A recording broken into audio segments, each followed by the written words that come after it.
अस्सलाम वालेकुम वरहमतुल्लाहि वबरकातुहू नाज़रीन। आज के सबक पारा नंबर 6 और सूरत निसा आयत नंबर 170 से स्टार्ट होगा है।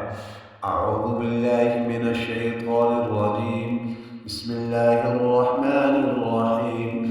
या अहलल किताबि ला तग़लू फ़ी दीनिकुम व ला तक़ूलू अलल्लाहि इल्लल हक़्क़ इन्नमल मसीहु ईसा इब्नु मर्यम रसूलुल्लाहि व कलिमतुहु अल्क़ाहा इला मर्यम व रूहुम मिन्हु फ़आमिनू बिल्लाहि व रसूलिहि व ला तक़ूलू सलासा इंतहू खैरन लकुम इन्नमल्लाहु इलाहुन वाहिद सुब्हानहु अन यकून लहु वलद लहु मा फ़िस समावाति व मा फ़िल अर्द व कफ़ा बिल्लाहि वकीला।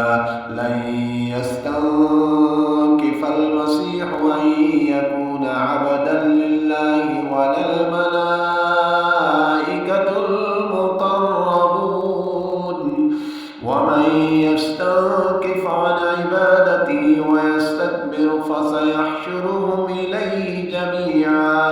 फ़अम्मा الذين آمنوا وعملوا الصالحات فيوفيهم أجورهم ويزيدهم من فضله وأما الذين استنكفوا واستكبروا فيعذبهم عذابا أليما ولا يجدون لهم من دون الله وليا ولا نصيرا.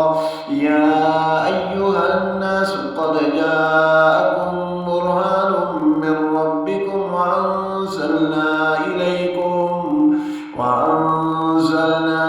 إليكم نورا مبينا. فأما الذين آمنوا بالله واعتصموا به فسيدخلهم في رحمة منه وفضل ويهديهم إليه صراطا मुस्तकीमा। 175 तक सबक मुकम्मल हुआ। नेक्स्ट वीडियो में मुलाकात होगी। वस्सलामु अलैकुम वरहमतुल्लाहि वबरकातुहू।